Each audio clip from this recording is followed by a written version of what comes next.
Mike, you're here to talk about your 50 years at the Chron. Can you start off by telling us how you first arrived at the Chron, what your first role was here? Right, indeed. I started at our branch office in Wellingborough on August the 7th, 1962. You remember the date? I do indeed, absolutely. You know, and thinking, I've always wanted to go into newspapers, and I thought this was an opportunity to actually come into it and come into the industry, originally as a reporter or a photographer. Really? But as I got involved at Wellingborough office with the day-to-day running of it, I realised that there was a side of newspaper sales that was very, very interesting, because what we used to do is very much a hands-on operation. What we used to do, we used to print the stock press with racing results, football results, and any extra stories, late stories that were coming in. Yes. And we did this because the design of the paper made it possible, because the stock press was blank, unlike now, obviously.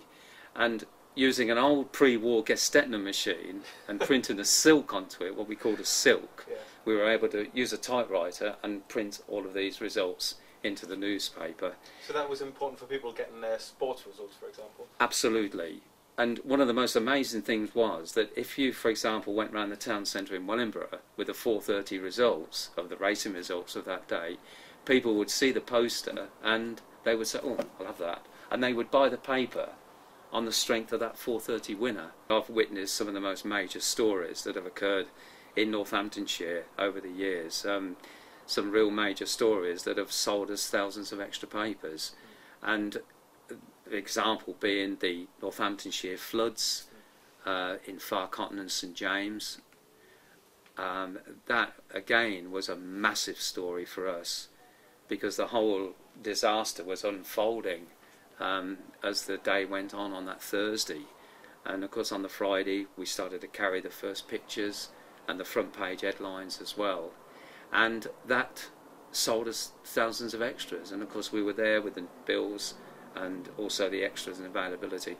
What I basically found was that, you know, my groundwork at Wellingborough office set me up for all the rest of the things that began to happen in the future. Right. And with regard to the good stories, and also of course with the racing results and football results, where we found that if we went to a cricket match at the county ground, for example, the poster saying latest cricket and 4:30 racing results, people would come around from their seats and the stands to actually come to our stand or our vendor and actually buy the paper on the strength of that.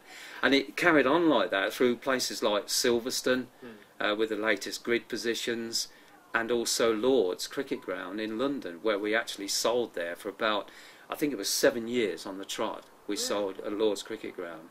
And we're talking about, say, Middlesex supporters or Essex supporters or anybody like that who had no connection at all with Northamptonshire, saw that, oh, I want to know what the 4:30 winner is and the latest half-time results, and down they would come and buy the paper on the strength of that. So you said that when you first started it was a very exciting place to work. Can you give us a flavour of how exciting it was to work in those days in the newspaper industry? Yeah. I remember one Saturday, I'd only been with the company I think for 6 months, and I came over to Northampton because they needed help in the publishing department. And again, it was very hands-on. It was very manual. There were people there who would count the papers coming off the machines, put them in order until you got the correct supply for the newsagents of that particular supply. And then you had to then strap them up with string and stick a label on them with paste. Very much of a manual operation, because they were a bit short that day. And what happened was, they said, "Could you come over and give us a hand, like?" And I said, "Yeah, definitely." So I came over by bus from Wellingborough and got a company car then, and I got involved in it. Of course, it was getting dark, and it was a Saturday as well, and I had a break, and I went to the front of the building, and I looked up at this building, and it was like a city of lights. It was full of activity. There were reporters coming backwards and forwards with their football results, the stories from the Cobblers or the Saints. And it was superb. There was editorial. The whole place was full of people, milling about, running down corridors. They got a deadline to meet. And I thought, this place looks brilliant. You know, this is where I want to be. I understand that there was a training scheme involving housewives at some point that you helped to train up. Tell me about that. Yes, absolutely. And I'll say now that it was one of the most productive, exciting periods of my career, because originally we thought we need to get hold of people who have moved into Northampton, and we need to tell them about the Chron, so that then we can actually place an order. Place an order for them, and we'll get the Chronicle and Echo into as many houses as possible. And we thought, well, okay, there's two ways of doing it. You can either walk down a road, knock on the door and say, would you like today's Chronicle and Echo delivered? And we found that probably the answer would be, no, I'm all right, thank you. And you'd walk to the next one and get the same response. But we thought that if a person was able to talk to the people on the doorstep and to explain to them all the benefits and the features of the Chronicle and Echo, and find out really what they liked reading, and then match the product with what their needs and what their interests were, that would improve. And we thought, well, the only way we can do that is to have a designated team of, first of all, door canvassers and then telephone canvassers, and they would do the same thing. They would talk to people, say, you know, we're from the Chronicle and Echo, this is what we do, these are the sort of features and benefits that are going to be good for yourselves, why not place an order? And we thought, well, in order to do that, they've got to be trained. We've got to do it properly. We can't just send them out into a rain-swept street on a Monday night, you know, with them going out. Be miserable. They wouldn't get any orders. Their morale would go down. They'd think, well, what's the point, you know? And we would have a problem. So we said, let's train them right from the beginning about the Chron. And very fortunately, they'd looked at my service record, my career, what I'd done, and they thought, we'll put Mike in charge. And I thought, this is something I can really get my teeth into. And it was brilliant, because most of them were housewives. They were looking for a little bit of a part-time job, a little bit of extra money. And I literally took them from day one. I would almost say they were virgins almost in this type of job. You know, they'd never done it before. They hadn't got hardly any sales experience. And I spent some time training them in sessions in the training room here, and looking at the product, benefits, features, overcoming objections. And I literally set up my own training program with them, and it was so satisfying, because at the end of the day what walked out of this building were a group of dedicated ladies. They went out on the streets, they talked to people, and they got orders. You told me that one of the better and more successful schemes was the freebies that used to give out. Oh, yes, yeah. Tell me about a few of them, and why they worked as well. Why they were, absolutely. We knew for a start, we had a choice. We'd got the person on the doorstep. We wanted to get the order, because once they got the order, we were very confident that they would continue having the paper delivered. And we thought, let's make it as easy as we possibly can to grab those orders, because we won't get another opportunity probably for another 6 months. Because you can't go back the next night and say, oh, you know, have you changed your mind or anything like that. You had to move on. So you had a very, very short window of time to actually talk to them. And we thought, if we give away a free gift, a nice free gift, then we could actually get the order placed. And the idea was that if they had it for, say, 4 weeks continuous, we had a way of checking that the order was still going, then they would have a free gift. And it was brilliant, because we had a lady in Birmingham who had a warehouse full of them, and she used to come down every month and say, this is the latest thing, you know. And we were talking about Northamptonshire tea towels. Now, they were so popular. Tea towels were the map of Northamptonshire, one or two of the, like the Guildhall or the churches, the landmarks in the paper, on the actual tea towel itself. They absolutely went mad for that. Another one was videos, blank videotapes, because at that time, of course, the new thing was the videotapes, so, you know, for your favourite programmes and series.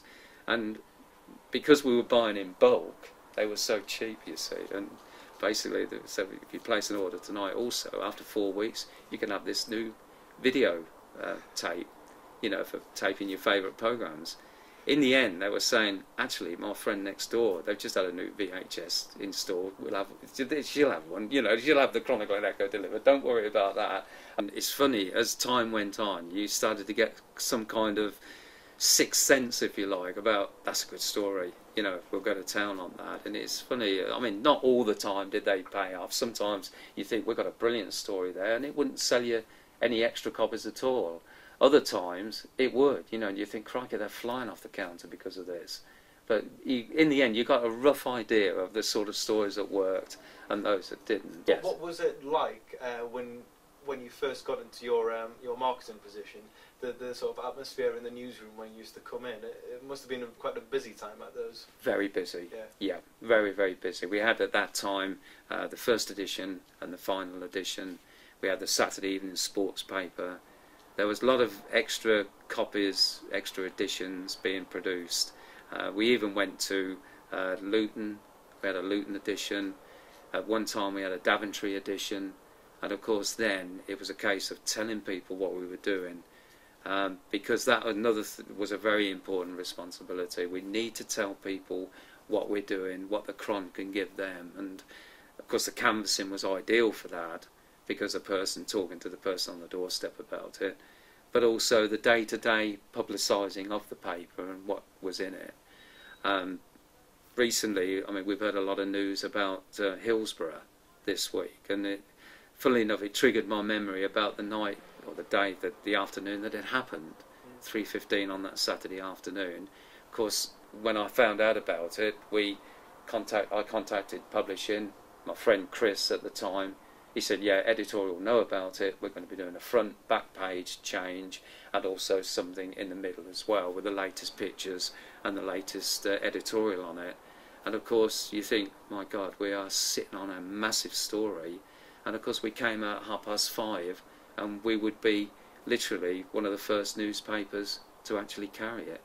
We were going on the motorway service stations that night, which I think you mentioned about the service stations, and we had coachloads of football fans coming in.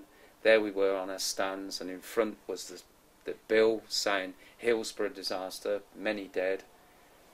They were just literally queuing up to buy the paper, and some of them, that's what, Sheffield, yes. Oh my God, you know, and the reaction from customers. We've always said that we would be subdued because of a major story like that with tragic consequences. We wouldn't be sort of shouting it or anything like that, but the poster did the work.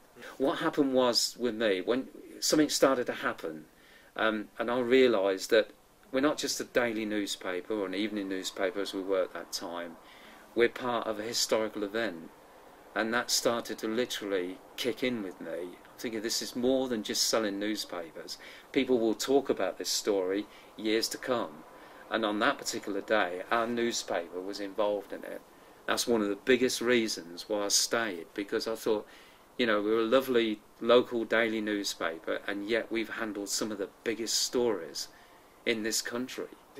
I know that with the Princess Diana thing as well, that yes. You said that watching the reactions of people when they picked up the news was very quite moving as well, because you were on the front line of it, seeing what people thought. That's right, absolutely. Yeah, we did a special Sunday morning edition of that, and I remember the front part of the paper was black, you know, it is a sort of gesture of mourning, and we each had an area where we'd go out with extra papers and the posters as well. And of course I remember Long Butby. I was in Long Butby and drew up outside the newsagent's shop, and just putting the poster up outside, and ladies, gentlemen coming along in their cars.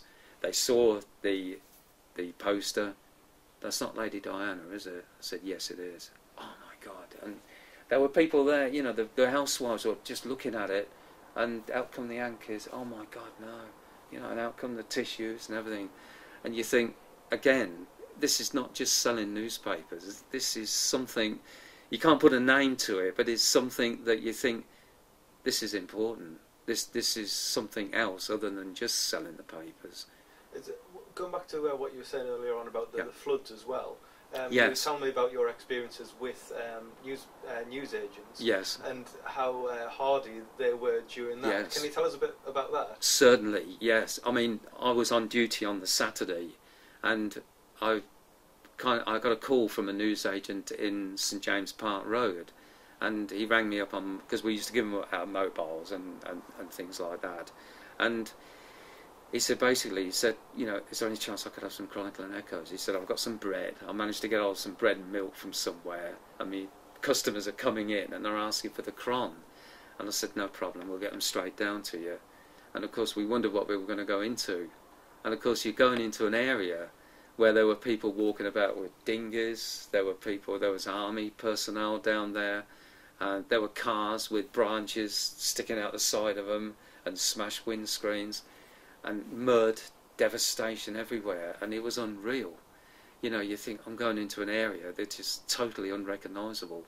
You know, people have often said to me, how on earth did you stick that job for 50 years? And I said, no problem, because it was so different. There was multi-aspects of it. You know, one minute you're dealing with a supermarket manager, next minute a newsagent who said, yeah, I've got the lottery in, I'd love to do a promotion. Then you're dealing with the canvassers, going out, you do canvassing for orders, and so on. And then in the end you're dealing with junior agents as well, you know, and their parents. And that came under my umbrella because I became canvassing and direct delivery manager. You said before, you touched on why you stayed here for 50 years. Can you sum up what this has meant to you working at the Chronicle and Echo? It sounds like you had a whale of a time. I did. I mean, we had our ups and downs, we had our disappointments, and you know, sometimes you'd go out into the car, or when you get home at night you'd feel like kicking the door shut because you've had a horrible day. I mean, it wasn't all, you know, like, it wasn't all like seeing it through pink shaded glasses, or as I say, or anything like that. But overall, you overcome those difficulties, and you found that it was so enjoyable because of the variety. But I have to say that also another thing that I've been so lucky with, and that is the people. The people, you know, that they were brilliant right the way through. My colleagues that I worked with 50 years ago, 40 years ago, 30 years ago, 20 years ago, 10 years ago, last week or the few weeks before I left, all the same, just literally brilliant people to work with, you know, and that's been one of the greatest things, in fact possibly the greatest thing, that it was the people that made it all worthwhile. Apart from the ups and downs, you know, which we got over, no, I don't think I'd have regretted it. I think I'd have regretted it if I'd have gone away, if I'd have moved to another company or gone out of the business altogether. But by that time, it was so ingrained, you know, that I thought, no, I'm never going to leave this place. Hang on as long as I can. And if someone was to come and offer you your job back, say next week, says, oh, there was all a mistake, you know, back you come, what would you say to them? I'd probably take them up on it, actually. Yeah. I think, you know, I would. I wanted to sort of like go part-time, but of course because of the restructuring it wasn't possible, because the job itself, it makes you feel young because it's so much of a variety and you're on the go all the time and you're meeting people, that it made me feel younger than really what I am. The Chron became a family affair. My wife helped with the direct delivery junior agents at Wellingborough on the Chronicle and Echo and the sports paper. My two children, they helped do the delivery, and also they helped out if we was in trouble. You know, both my two children, Rebecca and Chris, you know, oh dear, I've got a problem. What do you want to do, Dad? How can we help? And that is wonderful. It really is. In fact, the many tributes that have come into me, and again, I talk about people, the tributes that have come into me, I never expected them. I never even thought, no, you know, I won't get things like that. The tributes have been absolutely wonderful, you know, from people that I've worked with here in the present day, going all the way back to old colleagues, and it's been wonderful. But my daughter, she said in her tribute, she said that the Pinken was the third baby in our family, because we were so involved in it, you know, it was part of life. It wasn't a thing where you could say, 5 o'clock, that's it, I'm finished, going home. No, it was so part of the family of bringing our two children up, because they helped deliver it, they helped when we was in trouble, staff-wise, and so on. And I'll never forget that tribute that she put in, how it was part of it was the third baby in our family, and I thought that was brilliant, absolutely superb.